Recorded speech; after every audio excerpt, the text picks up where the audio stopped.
Bonsoir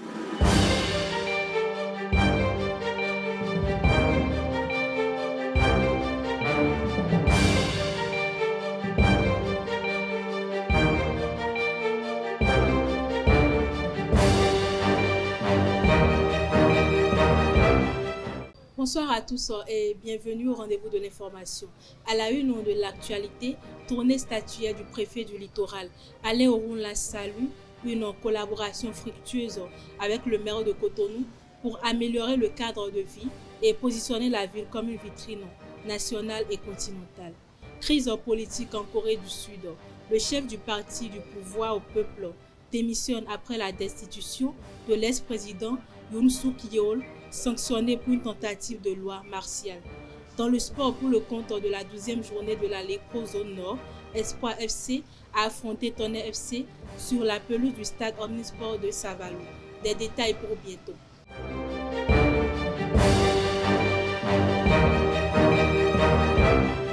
Comme je l'annonçais tout à l'heure dans le sommaire, le préfet du littoral Alain Orunla a exprimé sa satisfaction à l'issue de la tournée statuaire annuelle tenue le 12 décembre 2024. Il salue une collaboration harmonieuse avec le maire de Cotonou et le conseil municipal visant à améliorer le cadre de vie et le bien-être des habitants. Cette tournée, selon lui, a été l'occasion de mesurer les défis majeurs de la ville et de réaffirmer l'ambition de faire de Cotonou une vitrine nationale et continentale grâce à une mobilisation collective et une mise en œuvre rigoureuse des recommandations. Le tabac est une plante herbacée appartenant à la famille des Solanacées. Il est cultivé et séché pour être utilisé comme matière première dans la fabrication de produits tels que les cigarettes, les pipes et les cigares. Chez les Bariba, la consommation de ce produit n'est pas sans importance. Au micro de Mouidino Lawani et Elvi Kongbeto, suivez les bienfaits du tabac avec Saka Pierre, dignitaire du royaume de Niki. Le tabac, c'est une matière, ou bien, comment dirais-je, qui transmet des puissances, des substances dans l'organisme. C'est à base du tabac qu'on prend que nous accédons à avoir certaines puissances, certaines forces. Ça, c'est graines, ça, c'est plantes. Le tabac, ça se plante comme on plante les tomates, les carottes, machin, tout ça. Ça se plante à une certaine période. Actuellement, la période où nous sommes maintenant, c'est la période de récolte. Et ça sèche on met ça à l'eau, ça sèche avec le vent de l'harmattan. Le tabac reste toujours tabac. Mais c'est ce qui accompagne le tabac qui diffère. Oui. Et que quand par exemple, moi je prends mon tabac, je le mets à la main gauche, j'associe un produit qui peut être contre la protection, contre la disparaître en cas de danger, pour beaucoup de choses, dans beaucoup de mal, dans beaucoup d'événements qui peuvent éventuellement arriver. Ça dépend du produit que nous mettons dans le tabac, c'est ça qui accompagne et c'est ça qui fait la différence. Il y a certains produits qui sont par exemple pour les yeux, il y a pour les sinusites, il y a pour se protéger contre le mal, disons les mauvais esprits, les gens qui vont vouloir te faire du mal, ça te protège contre eux. Ce que les jeunes prennent en ville, c'est la plupart d'entre eux, c'est des tabacs ordinaires qui n'ont aucune force ou rien qui les accompagne dans ça. Certains ne le font pas plaisir, certains ne le font pas truc là. Sinon, le tabac, c'est très bon et très très bon encore. Le tabac n'est pas une mauvaise chose en tant que tel. C'est-à-dire que le tabac, il faut l'utiliser ponctuellement. Quand il y a des produits, par exemple, que je prends et que le mets, c'est pour juste 6 jours, 7 jours. Après les 7 jours, je mets ça de côté. Une autre fois, je vais reconduire encore ou je prends un autre produit en remplaçant de ce que j'ai fini. Donc le tabac n'est pas autant si mauvais. Oui, les gens le disent que c'est mauvais, le tabac n'est pas bon, c'est vrai, mais pour celui qui utilise ces produits et qui sait ce que ça lui apporte, on ne peut pas dire que le tabac est mauvais. Il ne faut pas en abuser. Je prends une fois dans le matin ou bien le soir, le métal. Mais déjà, tu vas voir chaque 10 minutes, 15 minutes prendre le tabac. Non, c'est pas ça, prendre le tabac. Voilà. Le village administratif de Wenra à Kika a accueilli ce 14 décembre 2024 la 3e édition du festival Kautal pour la Kouyidi Wadi, un événement dédié à la promotion de la culture et du patrimoine pour la Kou. Une délégation de l'UP Le Renouveau, conduite par les honorables Nouemou Domitien et Oruse Guéné Yakoubou participent activement à cette célébration. Aux côtés des autorités locales, dont les conseillers municipaux et chefs d'arrondissement, le festival met en lumière les valeurs culturelles et sociales de la communauté dans un esprit de mobilisation pour le développement. Ce samedi 14 décembre 2024, la ville de Parakou vibre au rythme des klaxons des roues et des couleurs vives de la caravane organisée par la Loterie nationale du Bénin. Une initiative spectaculaire qui parcourt les grandes artères de la cité avec chevaux, vélos, motos et voitures en tête de cortège. Ce déploiement festif n'est pas qu'un simple spectacle. Il annonce en grande pompe le grand tirage commun en temps prévu pour le 17 janvier 2025. Actualité hors de nos frontières, le chef du parti au pouvoir en Corée du Sud annonce sa démission 2 jours après l'adoption par le Parlement d'une motion de destitution contre le président déchu Yoon Suk-yeol, sanctionné pour son éphémère instauration de la loi martiale dans le pays. Je quitte mon poste de chef du parti du pouvoir au peuple, a déclaré Hang Dong-hoon lors d'une conférence de presse télévisée, ajoutant qu'il leur présentait ses sincères excuses à tous ceux qui ont souffert en raison de la loi martiale. Le dirigeant par intérim du Bangladesh, Mohamed Yunus, a annoncé ce lundi, 4 mois après la chute de l'ex-premier ministre Sheikh Hasina, que des élections législatives seraient organisées à la fin de l'année prochaine au début 2026. La date des élections pourrait être fixée à la fin de 2025 ou au premier semestre de 2026, a déclaré Mohamed Yunus lors d'une émission télévisée par la télévision d'État. Sport pour boucler cette édition, Espoir FC de Savalou renoue avec la victoire ce samedi 14 décembre 2024 face à Tonnerre FC de Boycon. Une large réussite de 4-1 qui permet aux hommes de Savalou de remonter au classement. Suivez les impressions du coach Bouzari Hakim et l'un des joueurs de Espoir FC à la fin de cette rencontre. Ils sont au micro de Samuel Aguia. Really, we started on a very good note at the beginning of On a bien commencé depuis le début de cette saison, mais on a également eu des difficultés, ce qui n'est pas à ignorer puisque c'est le football. Pendant ce temps, on a essayé de corriger certaines choses lors des entraînements et on a fait comprendre aux jeunes qu'il ne faut pas se décourager, car tous les clubs sont confrontés à ces genres de défis. Même les clubs comme le Real de Madrid, Man City et Barcelone ne sont pas épargnés. Donc on remercie Dieu parce que tout ce qu'on fait à l'entraînement n'a pas été fait pour rien. Et on a déjà constaté les améliorations dans nos matchs. Do more finishing in training and is coming to execution in match proper. Je n'ai pas grand-chose à dire, c'est seulement remercier Dieu pour l'effort qu'il nous a donné et la victoire. Grâce à Dieu, on a gagné. Et il fera plus encore. On va remonter la pente, par la grâce de Dieu. Je n'ai pas grand-chose à dire aux supporters.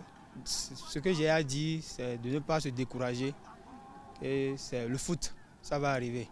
Mais par la grâce de Dieu, la victoire là, ça continuera.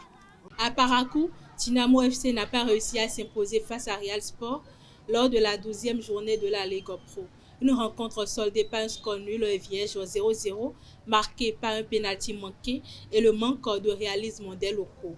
Real Sport en difficulté au classement repart tout de même avec un point précieux. Marcel Coty vous propose le compte rendu dans cet élément.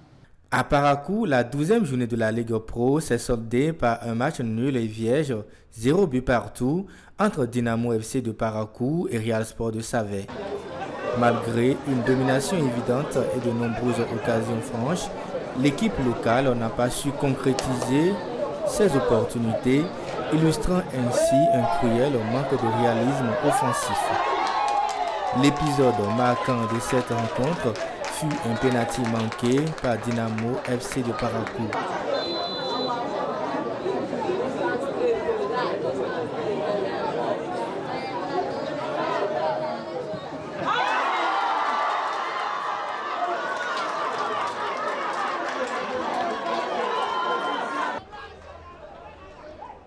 Plus tard, cette nette occasion gâchée témoigne des difficultés persistantes de l'attaque de Dynamo à trouver le chemin des filets. En face, Real Sport de Savet a passé l'essentiel de la partie, a subi la pression, mais a finalement réussi à arracher un point précieux à l'extérieur au grand soulagement de son entraîneur. J'ai fait le match nul Je suis très content par rapport à ce qui se passe à notre équipe à l'heure actuelle. Vous avez vu, l'entraîneur principal a été sanctionné, l'adjoint aussi. Vous voyez? Donc, mes poulains aussi ont réagi. Ils ont bien réagi, j'étais content d'eux. Non, vous savez, au commencement, l'équipe est venue de très loin parce qu'au départ, on avait fait un recrutement un peu, ça n'a pas marché. C'est maintenant le nouveau entraîneur qui est venu, il a dû reprendre les trucs à zéro. Maintenant, on a commencé par monter petitement. Hein? Au mercato, on va revoir encore l'équipe. On va revoir un peu l'équipe et ça va aller. Du côté de Dynamo FC de Parakou, le sélectionneur visiblement agacé n'a pas attendu pour donner ses impressions. Cette contre-performance laisse l'équipe à une préoccupante 16e place avec seulement 10 points. Et quant à Real Sport de Savè, bien que toujours dernier du groupe avec 6 points, ce nul à l'extérieur constitue une satisfaction pour l'équipe qui continue de lutter avec acharnement pour améliorer son classement. Après la rencontre, le président de Real Sport a livré son analyse. Selon lui, le championnat reste encore long, laissant place à de nombreux rebondissements. Découvrez ses propos dans cet extrait. Ce sentiment est un sentiment de joie parce que nous avons évolué à Parakou, on est né à Parakou, on a grandi à Parakou et on a quitté Parakou il y a un petit moment. Mais on savait déjà que le match allait être difficile et très difficile pour nous. On doit rendre grâce à Dieu, comme on n'a pas perdu, parce que l'adversaire en face méritait aussi de remporter, parce qu'il y a eu 2 occasions qu'ils ont vendangées. Et face à cette phase de jeu que nous avons vue, on ne peut que rendre grâce pour le seul point que nous avons eu. Voilà ce que je peux dire. On est satisfait de la prestation des enfants, mais l'équipe en face méritait aussi de gagner le match de ce soir. Le championnat, c'est 34 journées. On vient de faire 12 journées. C'est à la fin que nous allons faire le point. Et si un championnat est long, tout est possible. Tout est possible. Le mal dont souffre le Real Sport de Savè aujourd'hui est connu. Nous avons eu des couacs au niveau de notre recrutement pour la pré-saison. Et c'est ça qui pèse sur nous. On n'a pas d'avancement de métier. Les avancements sur qui on a compté nous déçoivent, un temps soit peu. On ne sait pas. Peut-être que c'est l'adaptation qui est en train de leur faire défaut. Nous en avons 2. On a pensé qu'ils pouvaient nous aider. Quand l'équipe joue bien, quand l'équipe circule bien le ballon, se crée des occasions et qu'elle vendange, on ne peut pas espérer gagner. Donc, nous préparons, nous savons que par la grâce de Dieu, l'oiseau rat qu'il nous faut, nous irons chercher cet oiseau rat-là pour voir quelle est la physionomie que nous allons présenter à la phase retour. Mais je vous dis, nous ne sommes qu'à la 12e journée, il y a encore 5 journées pour que nous puissions finir la phase d'aller. Et aucun calcul n'est possible actuellement. Donc, tout le monde a sa chance dans ce championnat. Nous n'allons pas baisser les bras, nous allons continuer à travailler. Dans le football, il n'y a que le travail qui paye. Rien d'autre au foot ne paye que le travail. Parakou, c'est chez nous, on a été bien reçus. Vous avez vu les joueurs entre eux, et ils s'embrassaient parce qu'ils se connaissaient. Il n'y a pas eu d'animosité. Le public nous connaît, vous avez vu la preuve. Nos joueurs n'ont pas été hués. Ils ont été applaudis par moments pour les bons gestes qu'ils font. C'est les enfants de Parakou qui sont dedans aussi. L'équipe est de Parakou. L'équipe est de Parakou. Il n'y a eu que certaines considérations qui nous ont amenés à nous délocaliser. Sinon, Parakou est toujours dans le cœur de ces enfants-là. Et nous-mêmes, Parakou est dans notre cœur. Et vous l'avez constaté, nous sommes venus à la maison, on a été bien reçus. Tout s'est bien passé. Et moi, je dis un coucou à ce cher public de Parakou qui a toujours montré depuis ces 10 dernières années qu'elle a pris de la hauteur et qu'elle sait recevoir. C'est tout pour ce 13h. Merci de m'avoir suivi. À très bientôt.